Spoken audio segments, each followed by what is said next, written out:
Bonjour à toutes, bonjour à tous. Nous sommes enchantés de vous présenter ce matin nos travaux de recherche sur l'enseignement de Louis Pasteur à l'École des Beaux-Arts. Si je vous dis Louis Pasteur, que me répondez-vous? Probablement la vaccination, les maladies des vers à soie, mais si vous êtes ici aujourd'hui avec nous, c'est pour découvrir un aspect méconnu de la vie de l'un des plus grands chercheurs et scientifiques français, soit Louis Pasteur et les cours qu'il a donnés en géologie, physique et chimie élémentaire à l'École des Beaux-Arts de Paris, et ce aux élèves architectes, peintres et sculpteurs à partir de décembre 1863. Il y a eu épisodiquement dans les années 1950 certaines mentions de ce manuscrit, notamment la publication de la leçon inaugurale et de certains extraits du manuscrit, parfois incomplets ou parfois omettant les annotations de Pasteur en marge. Or, les chercheurs souvent adorent les mentions et les annotations en marge qui permettent en l'occurrence d'accéder au soliloque de Louis Pasteur. Nous avons choisi de vous présenter cette conférence à deux voix, respectivement dans nos langues maternelles. La partie de transcription proprement dite du manuscrit sera présentée en français, et ce, afin de conserver la richesse et la justesse de l'écriture de Louis Pasteur. Le programme de cette conférence se fera en plusieurs temps, comme vous pouvez le voir sur cette diapositive. Nous pouvons, bien sûr, nous ne pouvons pas tout vous présenter ce matin, sauf si vous souhaitez rester avec nous jusqu'à ce soir, mais je pense que peut-être vous avez d'autres projets pour la Saint-Valentin que de passer la soirée avec nous. Donc, nous avons décidé de nous concentrer sur certains des aspects les plus méconnus du manuscrit, ceux qui n'ont pas été publiés dans les années 1950.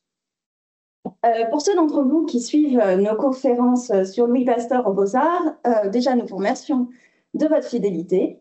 Ce matin, vous allez retrouver certaines parties que nous avions simplement esquissées précédemment et qui seront approfondies, et vous allez en découvrir de nouvelles. Dans un premier temps, mon très cher collègue et ami Christopher va vous introduire la réforme de l'École des Beaux-Arts de 1863 qui a permis la création de la chaire de géologie, physique et chimie élémentaire et la nomination de Louis Pasteur à cette chaire.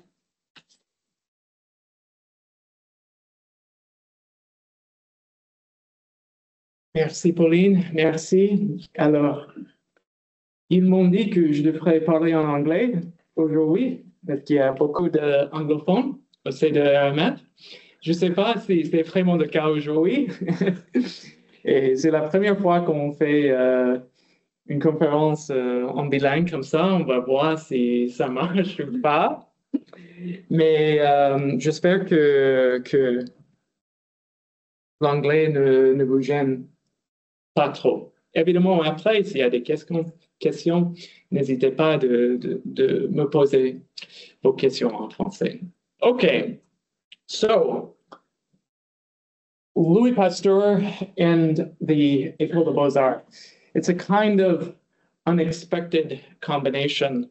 Pauline and I, as I was saying, we've given this talk several times, or variations of this talk, and afterward, everyone comes up to us and says, wow, I didn't know that Louis Pasteur taught art and architecture.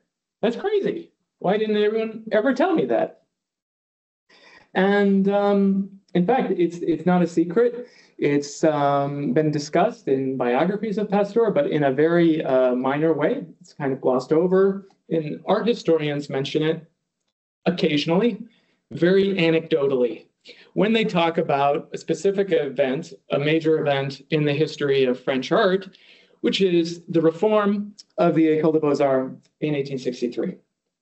Now, this is a time of transition in the history of French art. This is the same year as the Salon des Refusés, when Manet and Whistler and others showcase their works that are pushing art in a different direction. And although the reform of the École des Beaux-Arts is less famous than the Salon des Refusés, it was a major public scandal in the art world at the time and in the French cultural world. And it's a scandal for various reasons, but I want to highlight one reason in particular, which I'm showing you now with quotations on the screen from Ingres, Flandrin, and Pasteur. So Ingres, who is the great representative of the classical tradition, he's 83 years old, by the way, when the reform of 1863 takes place. He sees these reforms, which I'll explain in detail in a moment, as leading to a kind of mechanization and industrialization of art. And Flandrin repeats the same thing here. They repeat the same thing because they perceive that the introduction of the sciences at the École des Beaux-Arts will push artists away from the tradition of Apelles and Raphael, which they adore, toward industrial design. But in fact, I think that there are few unwarranted for various reasons. One of the reasons it was unwarranted is that Pasteur does not interpret his role in that way. He interprets his role as teaching scientific fundamentals to students before they begin painting. Why does he want to do that? He wants to do that because Pasteur is not thinking as an art theorist like Ingres. Pasteur is thinking, even though they didn't have the word at the time, as a conservation scientist. He wants to teach students how to execute works of art that will remain in an optimal state of conservation for a significant period of time. That is his objective, and the critics didn't necessarily understand that. So, what was the École des Beaux-Arts before 1863? I'm sure most of the French in the audience might be familiar with this, but if there are any fellow English speakers following online, this story might be less well known. So the École des Beaux-Arts, surprisingly, before 1863, does not teach painting, sculpture, and architecture. They provide lessons in drawing. And those lessons aren't exactly intensive instruction. What they do is for young artists who have passed the entrance examination, they provide plaster casts in live models with which the young artists can draw after for 2 hours a day. And then twice a week, a member of the Academy of Beaux-Arts, which is different than the École, will come and correct the drawings. And these drawings are merely corrected. They're not taught how to execute the drawings. So what happens is this. They have a different professor every month. The professor doesn't necessarily have to be an artist. The member of the academy can be an intellectual. And so the instruction is rather inconsistent.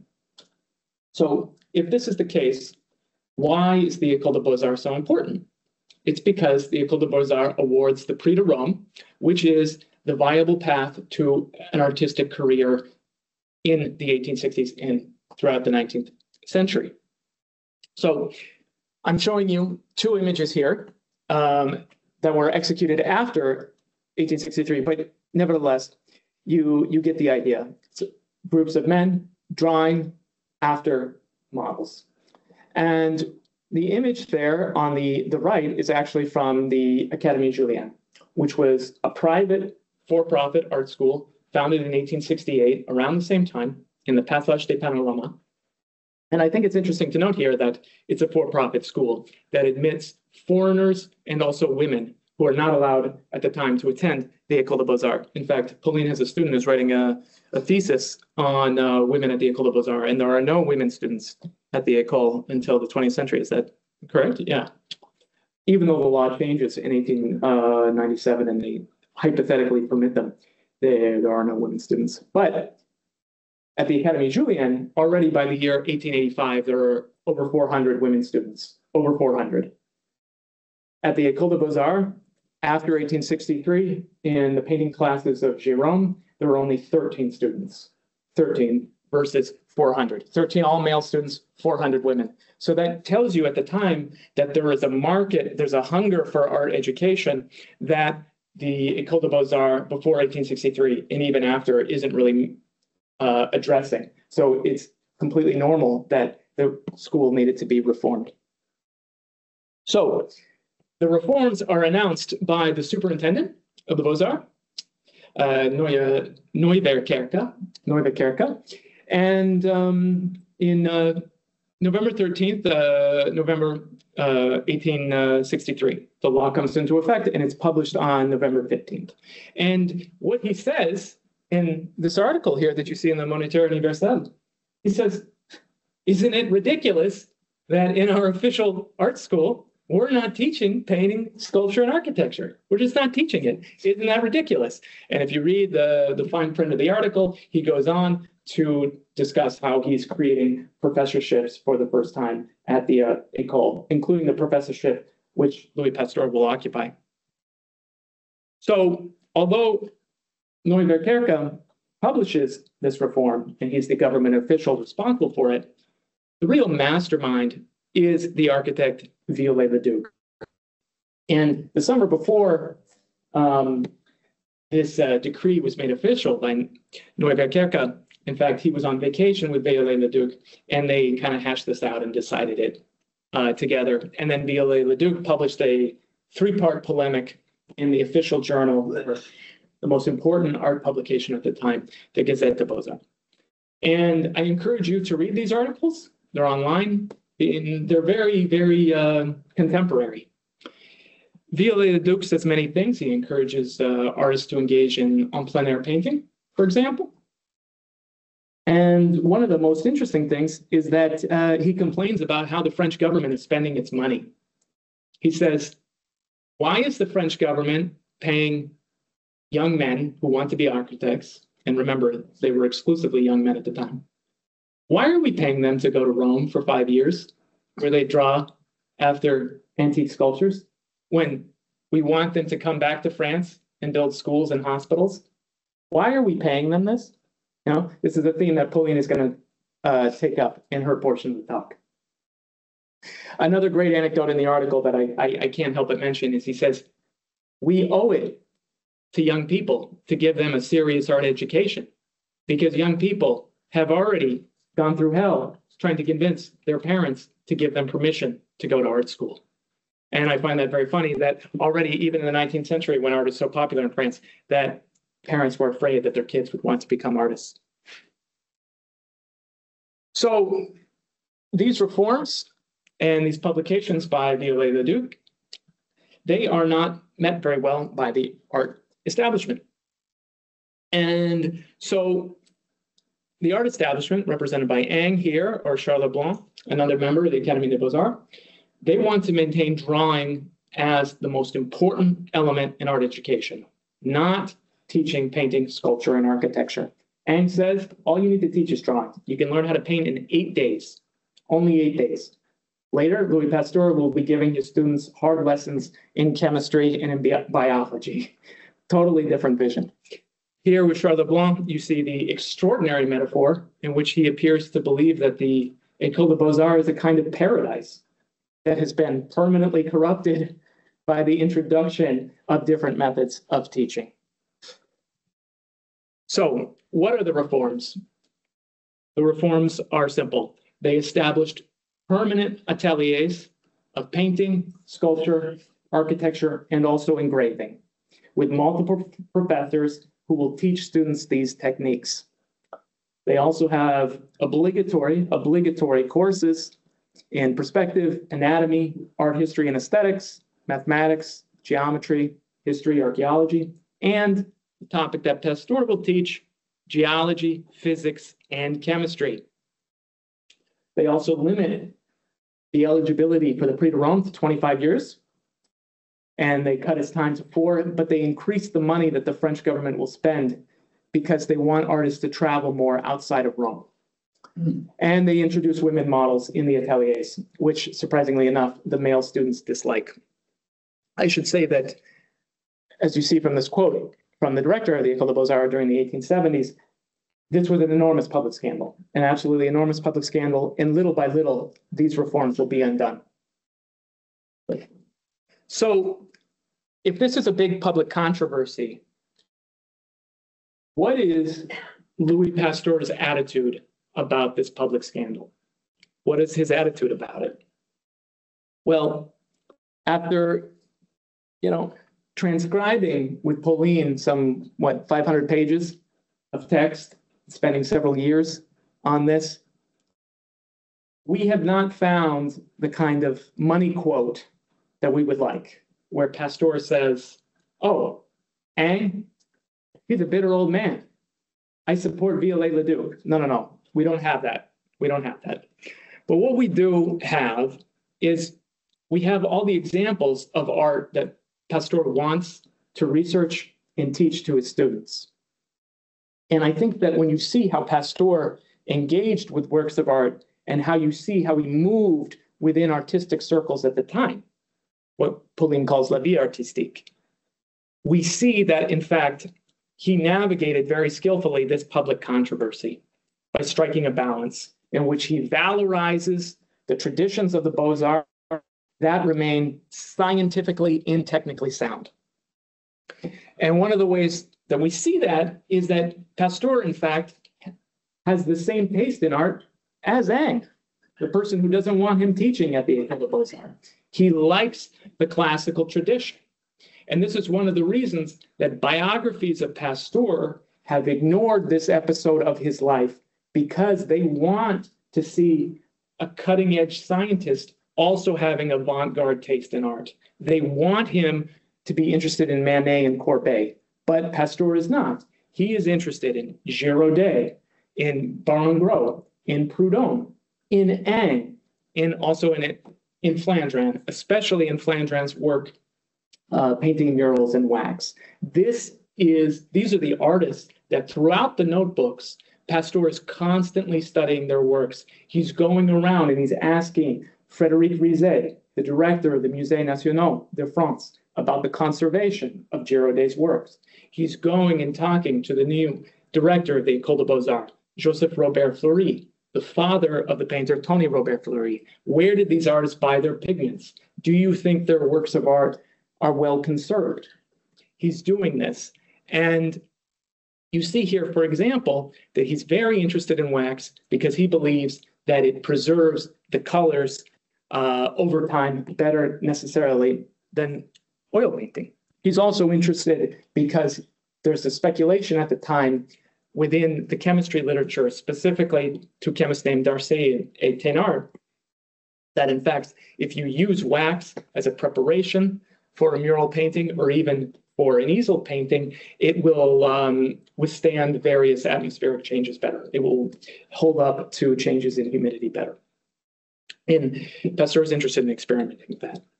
So this is very interesting because, of course, despite Pasteur's passion for wax murals and Flandrin's work in particular, Flandrin, at the time, he only has 4 months to live after the reform. He has no interest in it. He was offered a professorship at the École. He turns it down immediately. And he advocates, just like Yang, that the only thing an artist needs to know is to learn how to draw and to appreciate beauty, whatever that may be. Nevertheless, this does not discourage Pasteur from wanting to study his works and describing in his private notes as well as in his lessons that Flandrin's murals, especially in Saint-Germain-des-Prés, are absolutely remarkable. So we see this attitude of Pasteur not as the art critic, but as the conservation scientist in how he approaches two popular texts that deal with painting in wax. One, which I'm not showing you here, is called the Traité complet de la peinture by a figure named Payot de Montebert. It's 10 volumes, okay? And this was the more recent text. It was published, I think, in 1829, Pauline, 1830, something like that, yeah. And Montebert popularized this fad for wax murals that exist all over Paris at the time, at the Panthéon, at the Madeleine, at the Conservatoire des Arts et Métiers, at Saint-Vincent-de-Paul, where Flandrin painted, and also at Saint-Germain-des-Prés, and other places, Fontainebleau, the restoration by Allot at Fontainebleau, and so forth. So Montebert is largely responsible for that. And Montebert says that if you paint in wax, you capture better the colors of nature. That's why you should paint in wax. If you paint in oil, the colors will fade and you will, in fact, betray the beauty of nature.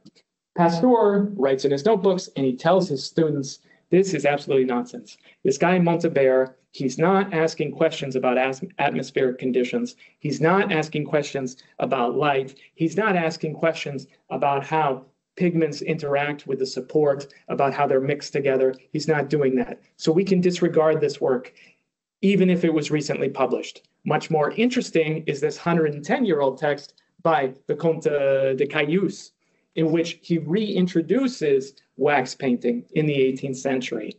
And Pasteur writes in his private notes, he doesn't say this to his students, but he writes it in his notes, that he really enjoys recreating all the various experiments that de Caylus did in his memoir. And here I'm showing you a little sketch. Pauline will show you other sketches by Pasteur later. This bain-marie that de Caylus used to melt the wax and mix them with the various colors. And Pasteur has page after page in the manuscript in which he writes out all the recipes for colors that de Caylus used, and including his own speculation about them. So this is Pasteur's hobby horse, this painting in wax. He's very interested in it, and he feels that the murals at Saint-Germain-des-Prés, which, as you know, were recently restored, and Pauline and I are very, very lucky, and we're very indebted, and we want to give a shout out to Emily Chekroun and her team of restorers who beautifully restored Saint-Germain-des-Prés and other works like this. Emily has been a great friend of ours throughout this project. In any case, Flandrin has been painting in wax since the early 1840s or the late 1830s.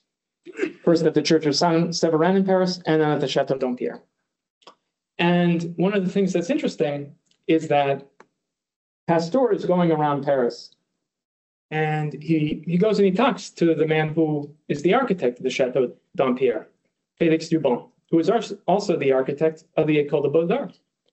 And he says to Dubon, hey, you worked with Flandrin at Dampierre when he was painting in wax. What was that like? And Dubon tells him, well, in fact, Flandrin hated it. He was so discouraged. He gave up.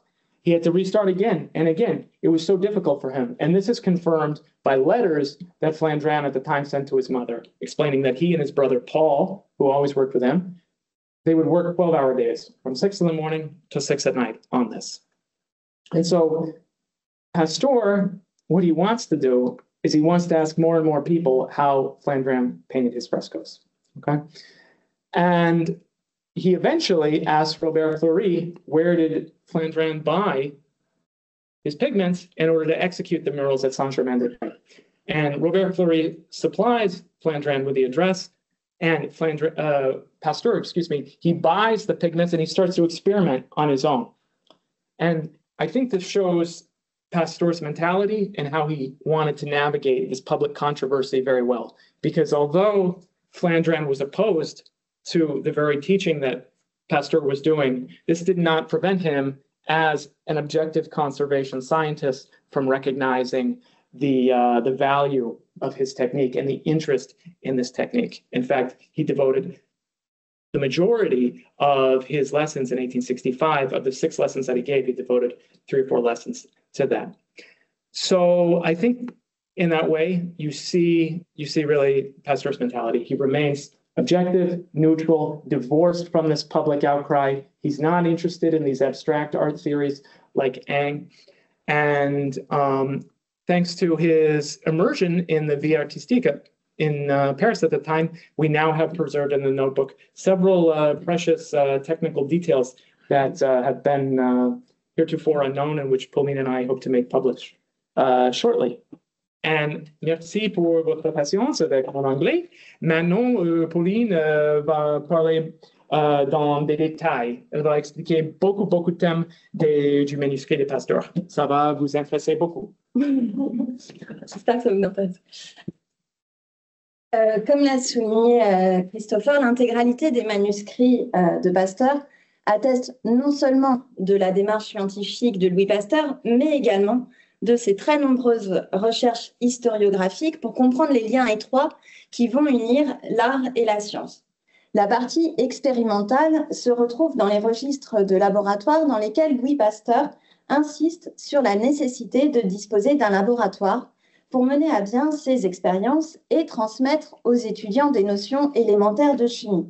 Et c'est là toute la difficulté à laquelle Pasteur est confronté et qu'il souligne à plusieurs reprises dans le manuscrit. Comment enseigner à des non-scientifiques les phénomènes géologiques et physico-chimiques auxquels il se trouve confronté en tant qu'architecte, peintre et sculpteur. Pour Louis Pasteur, son cours de géologie, physique et chimie est à créer et il ne saurait se passer d'expériences et d'essais de toute nature. Il est intéressant de noter que dans l'intégralité du manuscrit, lorsque Pasteur s'adresse à ses élèves, il n'emploie pas le terme de cours ou d'enseignement, mais celui d'entretien, induisant par là même une notion d'échange, de conversation, de proximité avec les élèves qui sont également acteurs dans la démarche d'apprentissage, et ce, grâce aux expériences menées dans ce lieu d'expérimentation inauguré par Pasteur à l'École des Beaux-Arts. Nous retrouvons dans le fonds Pasteur conservé à la BNF les leçons de physique et chimie données par Pasteur à la Faculté des sciences de Lille entre janvier 1855 et juin 1857. Ces leçons révèlent la méthode de Louis Pasteur pour transmettre à ses élèves un certain nombre de connaissances. En comparant les différents manuscrits, nous retrouvons une continuité dans l'enseignement de Louis Pasteur avec cette même démarche pour la préparation de ces leçons que nous pouvons exposer ainsi. Tout d'abord, des recherches théoriques et historiographiques. Ensuite, des enquêtes et des entretiens avec les professionnels de l'objet d'étude. Donc, dans le cas de l'École des Beaux-Arts, les géologues, des peintres, des restaurateurs. Et enfin, une mise en application de la théorie par la pratique avec des expériences scientifiques. À l'appui de ce constat, je vous montre ce que Pasteur précise sur un morceau de papier qu'il a collé en marge du texte, donc tout notre intérêt pour les marges, dans sa leçon du 26 décembre 1855 à propos du carbone. Il indique leçon difficile et qui exige beaucoup de lecture et de travail préalable. Et c'est ce que nous retrouvons dans le manuscrit des Beaux-Arts, c'est vraiment cette exigence avec de nombreuses lectures et un travail préalable considérable de tous ces cours. Dans le manuscrit de Lille, nous retrouvons une particularité de l'enseignement de Pasteur, qui est donc celle de ses annotations en marge à la fin de chacune de ses leçons, sur les points à améliorer, la durée de la leçon, les adaptations à effectuer pour les prochaines leçons. Vous le voyez sur cette diapositive au-dessus de sa leçon sur la théorie des proportions chimiques et des équivalents. Je cite, « Il y a nécessité de faire la nomenclature avant les équivalents et j'aurais dû commencer par elle, la troisième leçon. » La comparaison dans la pédagogie de Pasteur entre ses leçons à Lille et celles aux Beaux-Arts est très intéressante et nous renseigne sur la conception que se fait Pasteur des étudiants à l'École des Beaux-Arts. En effet, si Pasteur précise, je cite, « Je m'efforcerai d'être très élémentaire et à la portée de tous les auditeurs. Il suffira d'être et d'avoir été attentif pour bien comprendre les applications sur l'un quelconque des sujets que je traiterai devant vous. » En réalité, en transcrivant les deux manuscrits, je me suis rendu compte que Pasteur est beaucoup plus didactique dans les cours qu'il donne à des chimistes à la Faculté des sciences de Lille plutôt que dans les cours qu'il donne à des artistes à l'École des Beaux-Arts. L'une des pistes pour comprendre cela est que l'on trouve esquissée dans plusieurs pages du manuscrit et dans le contact étroit avec la matière que Pasteur subodore chez ses étudiants. En effet, en exposant les principes de résistance des matériaux comme le marbre aux élèves sculpteurs, Pasteur part du postulat que les sculpteurs ont déjà expérimenté ces phénomènes sans forcément les relier à des principes scientifiques. De même chez les peintres, qui préparent leurs toiles, lient leurs pigments, superposent différentes couches picturales, ou encore chez les architectes qui doivent avoir une connaissance géologique élémentaire des sols et des sous-sols sur lesquels ils construisent leurs bâtiments. Je vais maintenant m'intéresser au dessin de Louis Pasteur que l'on trouve dans le manuscrit et qui me permet d'illustrer un autre aspect de la vie de Pasteur qui est sa jeunesse artistique. Le manuscrit contient plusieurs dessins de Louis Pasteur à l'appui de son raisonnement et de ses expériences. Ces dessins ne sont pas propres au manuscrit des leçons aux Beaux-Arts.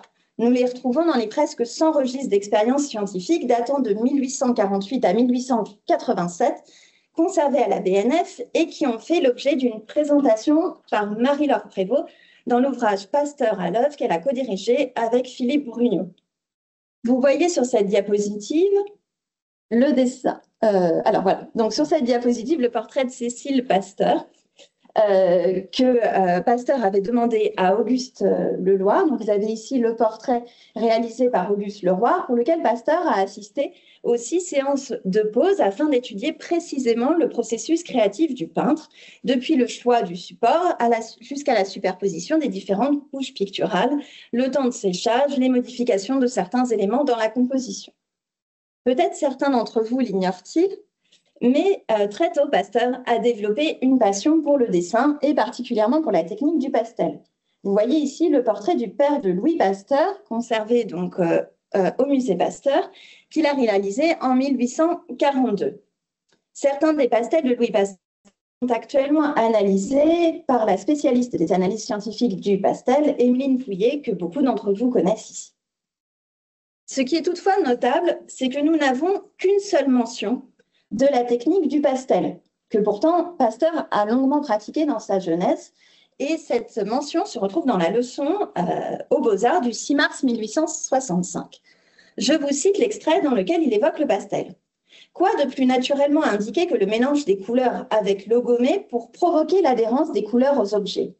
Le grand inconvénient de cette peinture est de toutes ses variétés, la gouache, l'aquarelle, la miniature, aussi bien que de ce genre mis à la mode vers le milieu du XIXe siècle, le pastel, et dans leur peu de durée lorsque l'influence nuisible de l'action, de l'air et particulièrement de l'humidité peut se faire sentir.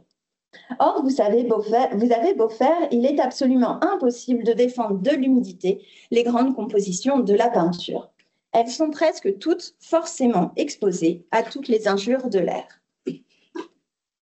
Ainsi, le pastel est présenté par Louis Pasteur comme un genre mis à la mode vers le milieu du XIXe siècle et sur lequel l'action de l'air et de l'humidité sont particulièrement sensibles. Vous voyez sur cette diapositive 3 représentations de cheminées. Pourquoi Pasteur s'attache-t-il tant à présenter aux élèves de l'école des Beaux-Arts des cheminées? Parce qu'elles constituent le cas le plus simple de la ventilation toute naturelle et qui ne dépend que du fait de l'existence d'une cheminée dans l'appartement. Je cite un extrait du manuscrit. Arrêtons-nous un moment sur ce mode de ventilation qui est l'un des plus utiles et j'ajouterais le plus fréquemment employé si l'on construisait des cheminées uniquement pour la ventilation. J'irais jusqu'à dire qu'alors même que les cheminées ne devraient jamais servir au chauffage, il faudrait encore les construire tant elles ont une utilité pour la ventilation. Il n'y a rien de plus malsain, par exemple, que de coucher en été dans une chambre sans cheminée. J'ai lu dans les œuvres de Franklin qu'il existait autrefois un proverbe en Amérique qui disait « inutile comme une cheminée en été ». C'est une erreur, nous dit Pasteur. On ne sait plus. Il n'entend plus. Ouais. Ce qui constitue une parfaite transition vers la démonstration de la viciation de l'air et le rôle que doit jouer l'architecte pour assurer le renouvellement de l'air dans les constructions qu'il réalise.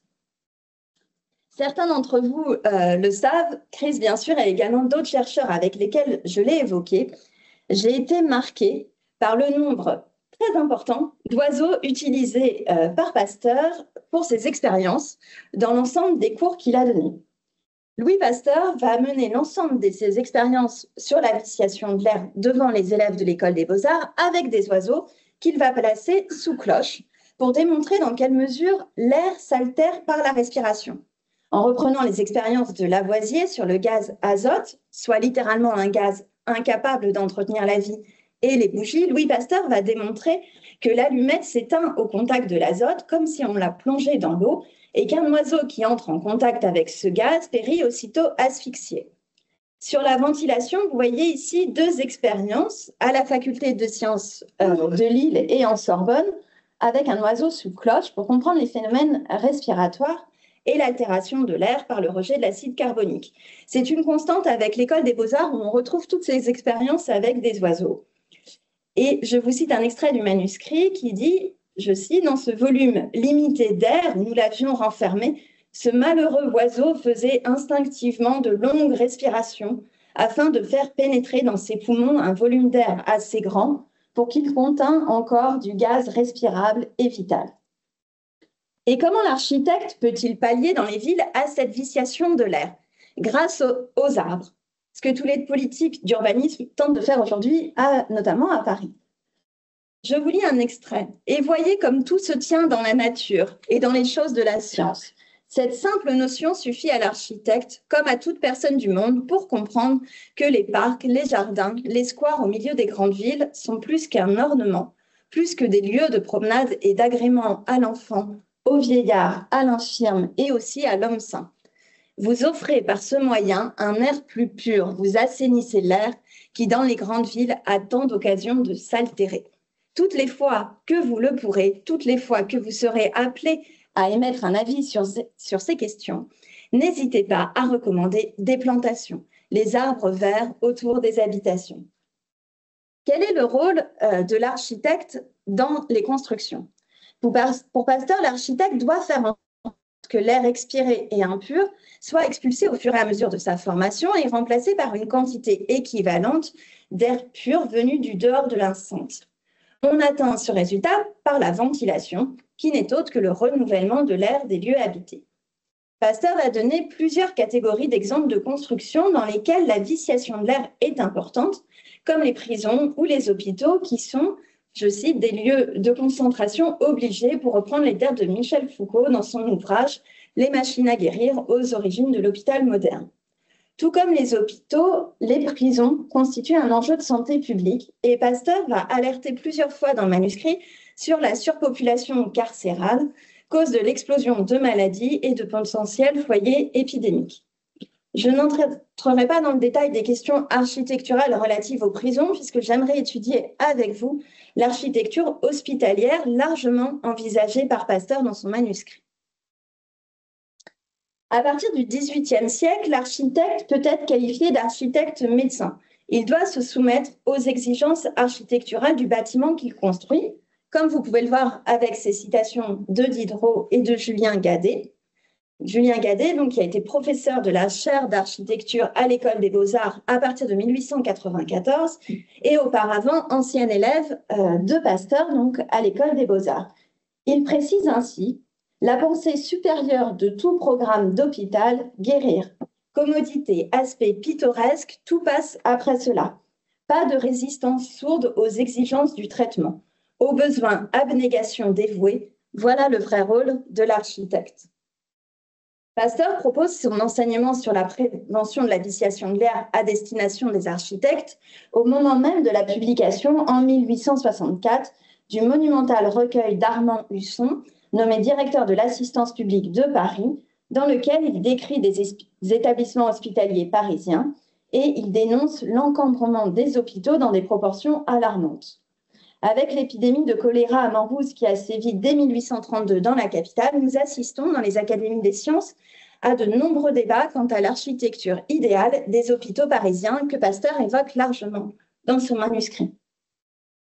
Vous voyez ici sur la gauche un exemple de plan général de l'hôpital modèle de Carl de Vigne, projeté à Paris au Clos Saint-Lazare et qui répond à ces exigences de prévention d'accumulation d'acide carbonique, avec le modèle de plan national qui est celui en double peigne. Donc vous voyez le schéma du peigne sur le plan. Et la mise en place en fait en France de ce plan en double peigne s'impose et semble un bon compromis entre le système pavillonnaire, qui est le modèle architectural anglais de la fin du XVIIIe, considéré comme fondateur du nouveau système d'architecture hospitalière, et les contraintes foncières relatives à la taille et à la forme des terrains. Si ces questions vous intéressent, je vous conseille un ouvrage fondamental qui a été publié récemment au Cahier du patrimoine et qui s'intitule « L'hôpital en France du Moyen-Âge à nos jours, histoire et architecture ». Et que nous indique Pasteur sur ces questions architecturales? Il va démontrer que malgré les progrès de l'hygiène, l'altération de l'air par l'accumulation des individus est inévitable. Il va présenter l'exemple suivant qui est assez édifiant, je cite: « À l'hospice de la maternité à Dublin, il mourut pendant 4 ans 2944 enfants sur 7650 dans la première quinzaine après leur naissance. On pensa que cette effroyable mortalité pouvait provenir de ce que les salles ne contenaient pas assez d'air. On multiplia alors les ventilateurs et la mortalité fut réduite à 279, de sorte que 2665 enfants avaient péri en 4 ans par insuffisance d'air. Pour Pasteur, l'architecte est l'un des maillons fondamentaux de la préservation de la santé publique. Il précise, je cite, « Apprenez, messieurs, par ces exemples, ce que vous pouvez faire dans bien des circonstances pour la santé publique. Je ne saurais trop multiplier les faits de cette nature. C'est l'un des côtés les plus intéressants de l'art des constructions. » Et nous allons voir que l'enseignement de Pasteur n'a pas été vain sur ces questions. Le concours d'architecture de l'école des beaux-arts de 1868, soit 2 années après l'enseignement de Louis Pasteur, est consacré à l'édification d'un hospice. Les architectes de l'école des beaux-arts doivent concevoir un hospice avec un certain nombre de contraintes, comme vous le voyez avec la légende, notamment 2 mentions qui vont nous intéresser particulièrement, l'emplacement des malades contagieux, hommes et femmes, et celui de la maternité et de la crèche. Vous voyez ici les 9 plans, enfin les plans proposés par 9 des 10 candidats retenus. Ce qui est intéressant, et ce que nous allons voir ensemble, c'est de déterminer quels sont les élèves architectes qui ont suivi et mis en application les leçons de Pasteur. Pour ce faire, nous allons comparer les croquis de 5 élèves architectes de l'école des beaux-arts, donc Ferdinand Duterre, Alfred Leclerc, Alfred Raillet, Jacques-Albert Brion et Georges Sellier de Gisors.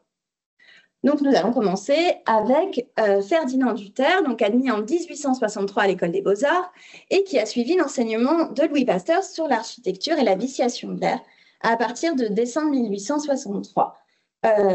Et j'aimerais citer une base de données qui est le dictionnaire des élèves architectes de l'école des beaux-arts de Paris, qui a été mis en place par l'INHA et que je vous invite à consulter parce qu'il regorge d'énormément d'informations et notamment de tous les bulletins d'admission à l'école des beaux-arts des architectes entre 1800 et 1968. Donc, que va proposer Ferdinand Duterre? Il va proposer d'éloigner les malades contagieux, hommes et femmes, donc qui sont signifiés par les lettres M et M', de la maternité et la crèche avec la lettre H. Nous avons également un autre exemple, donc, qui est celui d'Alfred Leclerc, qui a été le lauréat du Grand Prix de Rome en 1868, qui va proposer un éloignement total, vous pouvez le voir, des malades contagieux hommes et femmes et de la maternité et la crèche qui sont vraiment dans 2 bâtiments distincts sans aucun raccordement entre eux. De même, Alfred Raillet, donc admis en 1861 à l'école des beaux-arts, va également proposer un plan avec un éloignement. Donc, vous voyez ici M et M', donc les malades contagieux sont extrêmement éloignés donc de la lettre H correspondant à la maternité et la crèche. Et nous avons 2 exemples qui sont Georges Sellier de Gisors et Jacques-Albert Brion qui… alors, Georges Sellier de Gisors a une particularité puisqu'il était déjà admis à l'école des beaux-arts en 1863. Donc, peut-être qu'il n'a pas été très attentif pendant les cours de Louis Pasteur puisque vous pouvez voir qu'il a mis dans le même bâtiment les malades contagieux et la maternité et la crèche. Et Jacques-Albert Brion, lui, n'a pas du tout suivi l'enseignement de Louis Pasteur. Et aujourd'hui, quelle architecture pour les hôpitaux? Alors, je vous montre sur cette diapositive 2 plans, donc qui sont le plan pour la Rivoisière, dans lequel vous pouvez voir l'adoption d'une nouvelle catégorie d'architecture hospitalière qui est la déclinaison de l'hôpital bloc, à côté du modèle national français en vigueur, donc de double peine que vous pouvez voir à droite et à gauche en bas, vous avez cette architecture avec l'hôpital bloc. Et vous avez sur la gauche l'hôpital Grand Paris Nord, donc qui est actuellement en construction. Et qu'ont voulu les architectes en charge de ce projet? Donc, je vous ai mis leur présentation. Donc, sans monotonie, le thème de la fenêtre y est omniprésent. Le projet prolonge cette histoire en proposant une façade conçue à partir de la fenêtre comme élément premier, à la vocation à la fois fonctionnelle et plastique. On percevra en façade une accumulation de petites habitations fondées sur une trame structurelle, habillée d'aluminium de couleur gris-vert, dont l'épaisseur décroissante selon les niveaux de bas en haut lui confère élancement et singularité. On a une autre vision aujourd'hui du rôle de l'architecte dans la construction hospitalière par rapport à ce que nous avions lu tout à l'heure avec la conception de Julien Gadet. Néanmoins, les deux projets, comme vous pouvez le voir, comportent des toitures végétalisées. Et comme nous l'avons vu pour Pasteur, en intégrant des arbres dans les grandes villes, l'architecte offre, je cite, un air plus pur en assainissant l'air qui est sujet dans les grandes villes à tant de causes d'altération. À l'heure des grandes épidémies, on peut s'interroger néanmoins sur la question de savoir si les arbres sont suffisants pour prévenir la vitiation de l'air et assurer une bonne aération de ces hôpitaux blocs. Ou faut-il repenser l'architecture des hôpitaux, comme l'avait proposé Pasteur, en intégrant toutes ces questions de renouvellement de l'air vicié? Donc, j'en ai discuté avec certains professeurs de médecine qui m'ont dit qu'effectivement, la difficulté dans un hôpital bloc est d'assurer réellement le renouvellement de l'air. Voilà, je vais poursuivre en vous présentant deux aspects du manuscrit des leçons, non plus à destination des élèves architectes, à destination des élèves peintres. Tout d'abord, un aspect tout à fait intéressant sur la falsification des huiles, qui s'inscrit dans la continuité de nombreuses recherches menées dans la deuxième partie du XIXe siècle sur les falsifications alimentaires, notamment par Alphonse Chevalier dans son dictionnaire des altérations et falsifications des substances alimentaires, médicamenteuses et commerciales, publié entre 1850 et 1852 et que Pasteur cite fréquemment dans son manuscrit. La falsification y est définie comme, je cite, l'addition volontaire à une matière quelconque d'un produit étranger dans un but de fraude et de lucre. Vous voyez ici la couverture du journal satirique L'Assiette au beurre. Et je remercie Daniel Rajvarg de m'avoir transmis ces couvertures sur les falsificateurs de lait et le rôle du dangereux humoriste qui, vous le voyez, aiguise son crayon. Et je vous ai mis au-dessus la citation extraite du manuscrit de Pasteur sur ces fraudes. Je cite, « Il y a des fraudes faciles à déceler, d'autres un peu plus difficiles, et enfin, et c'est le plus grand nombre assurément, qui échappent présentement aux ressources de la science. » Pasteur précise à ses élèves, je cite, « les huiles cicatives telles que les huiles de lin, d'œillette, de noix, qui sont les huiles de la peinture, sont les huiles qu'ils sont le plus souvent employées dans les falsifications. » Pourtant, il ajoute, pour rassurer ses élèves soucieux de la conservation dans le temps de leur peinture, que, je cite, « comme elles sont d'un prix peu élevé, on a moins d'intérêt à les falsifier. » À l'inverse de l'huile d'olive, sujette à de très nombreuses falsifications, et que Pasteur a également testé pour la peinture en la mélangeant avec plusieurs tubes de couleurs pour étudier sa réaction.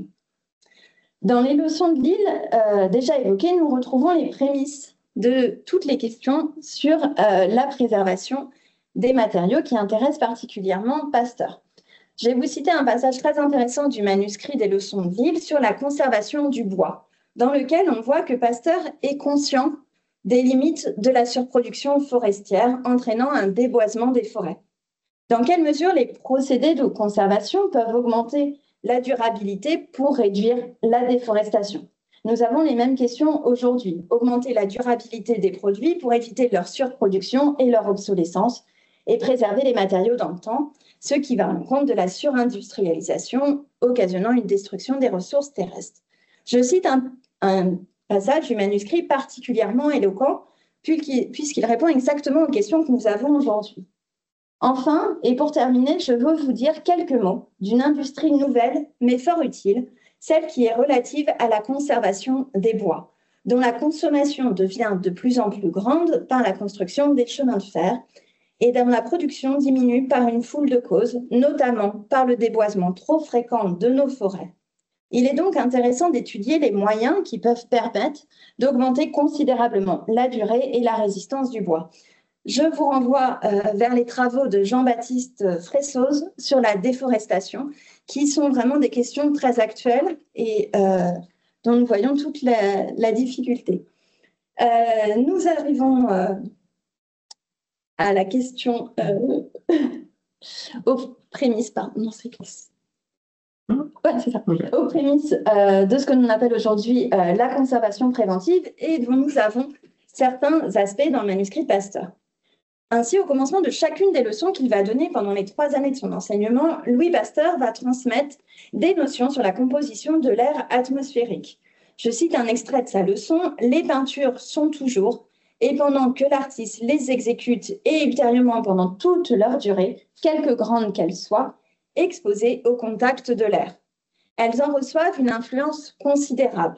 Il serait difficile, pour ne pas dire impossible, d'apprécier cette influence si l'on ignorait la composition de l'air et les propriétés des gaz qui la constituent. » Vous voyez sur cette diapositive un tableau de Pasteur qui présente un résumé de l'action de l'air sur les huiles, dans lequel il précise, je cite, que toutes les huiles grasses exposées à l'air en absorbent l'oxygène.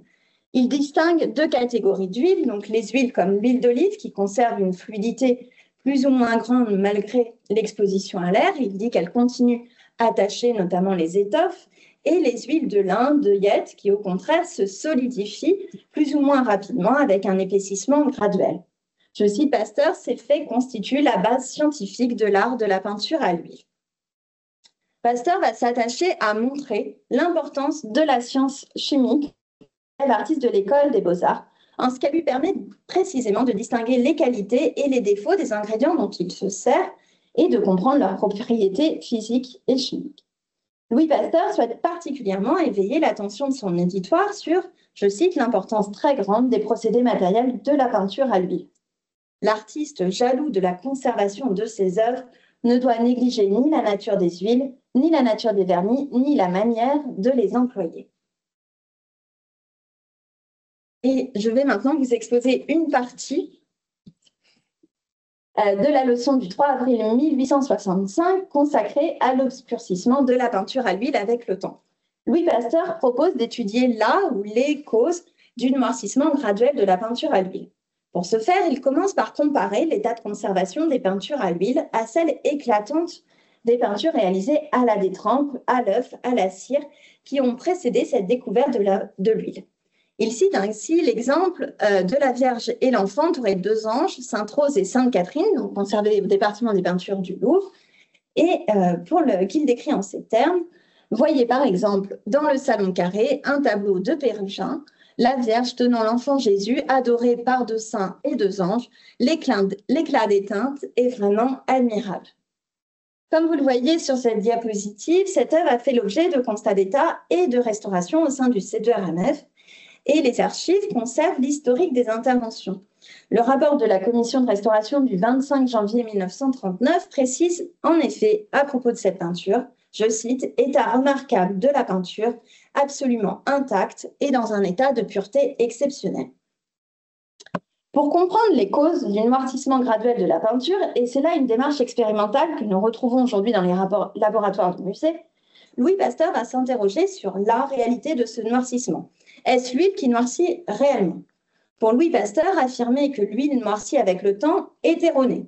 Tout annonce au contraire que l'huile, même l'huile appliquée sur le tableau, et mêlée aux couleurs, blanchit au contraire avec le temps. Donc il va comparer différentes huiles et voir dans quelle mesure elles blanchissent. Donc il commence par démontrer en utilisant l'huile de lin et l'huile d'œillette, fréquemment utilisées dans la peinture à l'huile, que celles-ci blanchissent lorsqu'elles sont exposées à l'air et à la lumière. Il en tire cette propriété. 1, je cite. Premièrement, l'huile est la cause de l'obscurcissement de la peinture à l'huile. Deuxièmement, ce n'est pas elle qui noircit. En conséquence, l'huile fait noircir, fait assombrir les couleurs sans se noircir elle-même.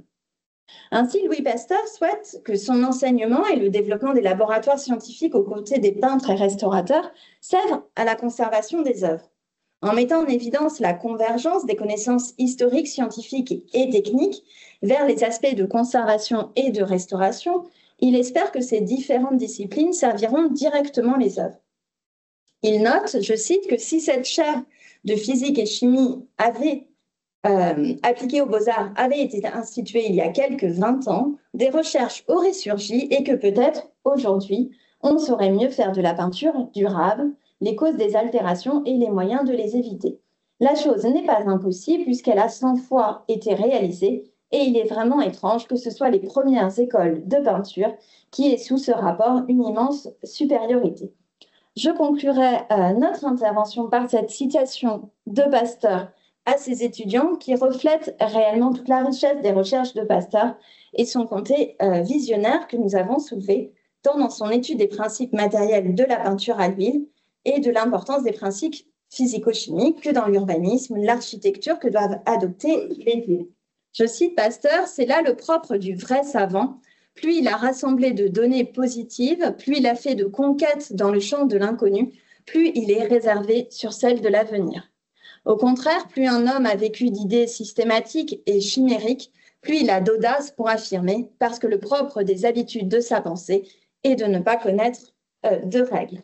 Nous vous remercions pour votre attention et nous tenons particulièrement à remercier le C2RMF, la BNF, l'Institut Pasteur et les Archives nationales, ainsi que tous les chercheurs que nous rencontrons au fur et à mesure de la transcription et de l'analyse contextuelle et critique de ce manuscrit et qui nous apportent leur concours et partagent avec nous leurs connaissances sur Pasteur. Merci.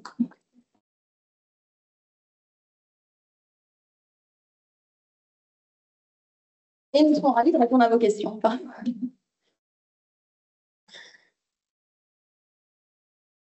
Oui.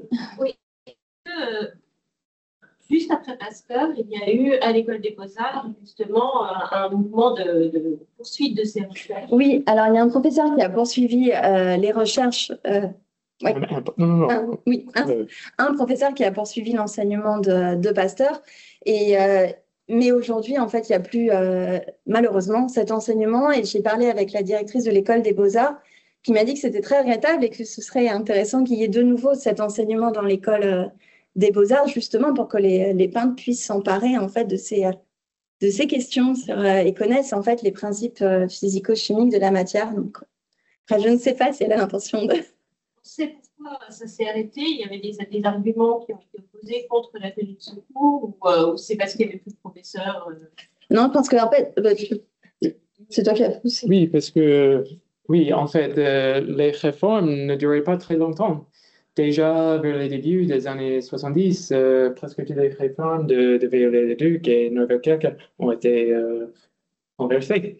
Que la présence des ateliers actifs de la peinture, sculpture et architecture.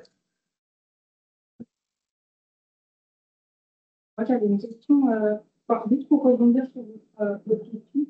Moi, j'ai trouvé dans les archives que, ne serait-ce que jusque dans 1930, le cours, il perdure au moins jusqu'au... Voilà. Et ça a l'air d'être quand même une spécificité de cette époque. Oui, c'est très spécifique, en fait, et c'est ce que Pasteur dit, c'est qu'en fait, c'est les écoles de peinture qui ont vraiment une supériorité là-dessus, puisqu'il y a encore cet enseignement des sciences physiques et chimiques, des principes géologiques, en fait, qui guident toutes ces considérations, et notamment aux architectes. Et c'est vrai qu'on en parlait beaucoup, j'en ai parlé avec Daniel Rechvarg, qui me disait, en fait, que Pasteur, pourquoi il a ajouté à son enseignement tout cet aspect sur la géologie vraiment à destination des architectes, puisque en fait au tout début de sa formation, il a suivi des géologues dans les sous-sols, dans les égouts de Paris, justement pour comprendre en fait la formation des terrains géologiques, la formation, et en fait il a étudié notamment la carte hydraulique de la ville de Paris. Enfin, il y a vraiment un intérêt pour ces questions géologiques. Et c'est vrai que je vous avoue, je ne sais pas aujourd'hui dans les écoles d'architecture s'il y a encore ces formations sur vraiment une connaissance approfondie des sous-sols et des sols. Je pense que oui, mais je ne sais pas vraiment si on a conservé cet aspect de l'enseignement qui est pourtant fondamental, et c'est ce que Pasteur va démontrer vraiment dans son manuscrit, c'est qu'en fait, la connaissance des sous-sols apporte en fait une connaissance au sol et permet en fait une meilleure construction, une meilleure ventilation aussi des habitations, puisqu'on ne va pas construire en fait de la même façon sur des zones avec beaucoup de marais que sur d'autres zones avec un sol différent. Et ça, c'est vrai que c'est un aspect très intéressant du manuscrit sur cette connaissance très profonde, et je pense qu'il a été perduré aussi au début du XXe siècle sur vraiment ces connaissances, puisqu'on a beaucoup de traités qui sont publiés dans ces années-là sur la connaissance des terrains de la ville de Paris, sur la carte hydraulique de la ville de Paris. Donc c'est vraiment quelque chose qui est fondamentale pour les architectes à cette époque-là. Oui. Du coup, j'avais une question. Vous parlez donc, quand vous avez comparé les plans des architectes en fonction de s'ils avaient assisté ou pas au cours, ce qui est dû au fait que le cours est obligatoire pour les architectes. Et est-ce que vous savez, en tout cas, c'est ce qui est marqué dans les règlements qui sont publiés à 1533. Est-ce que vous savez, par contre, par rapport à la population des étudiants peintres et sculpteurs, le taux de participation, ou est-ce que vous avez trouvé des invitations? Alors, je sais que j'ai discuté avec un professeur de l'École des Beaux-Arts qui m'a dit qu'il avait trouvé dans les archives, mais il n'a pas encore transmis le document, dans les archives de l'École des Beaux-Arts, qu'il avait trouvé en fait des mentions sur la participation aux différents cours de Pasteur. Donc, pour l'instant, j'attends ce document. Et il m'a dit en fait que lui, dans son souvenir, en fait, les peintres n'allaient pas vraiment très fréquemment au cours de Pasteur, mais que les architectes donc, avaient vraiment, c'était un cours obligatoire. C'est qui le professeur? Attendez, je vais vous retrouver. Je vous retrouverai le nom parce que j'ai trop de. Je n'ai pas une mémoire des noms. Oui. Merci pour votre intervention. Je voulais savoir, est-ce que vous auriez des ouvrages de référence sur l'histoire et aussi sur l'évolution des cours donnés à l'École des Beaux-Arts? Oui, on a fait une bibliographie là-dessus. Oui. Donc, on pourra vous. Ouais. Oui, il y en a beaucoup en fait. Ça commence vraiment avec un historien de l'art qui n'est pas français, qui s'appelle Albert Boehm. Il a fait sa thèse de doctorat qui est disponible en PDF en ligne, et puis quelques bouquins sur l'art. Il était un expert de l'art pompéien en fait. Et c'est intéressant parce qu'il y a une division entre l'historiographie anglophone et française. Vous, en France, vous êtes beaucoup plus près de dire que, en fait, l'École des Beaux-Arts, l'art pompier, c'est absolument insupportable.